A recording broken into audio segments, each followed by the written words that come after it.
Welcome to Samba Samba. Enjoy the video. You start by locating the active position you want to close.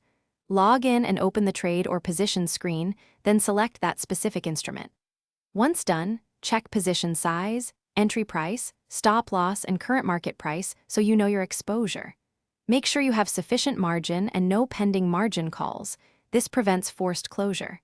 You perform these checks now because closing at the wrong time without context can lock in unexpected losses. Next, you choose how to exit, full close or partial close.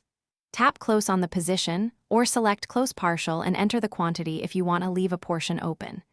Then pick market to exit instantly at the best available price or limit to wait for a specific price. You do this because market volatility affects execution. Before you confirm, review fees, swap rates, and the displayed execution price so you avoid surprises when the order fills. Finally, confirm the order and monitor the fill status in your History or Orders tab.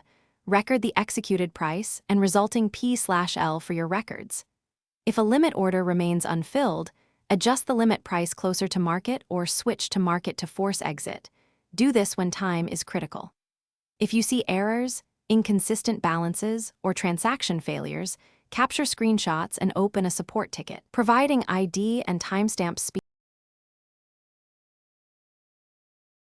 Thanks for watching. Consider subscribing if we helped you.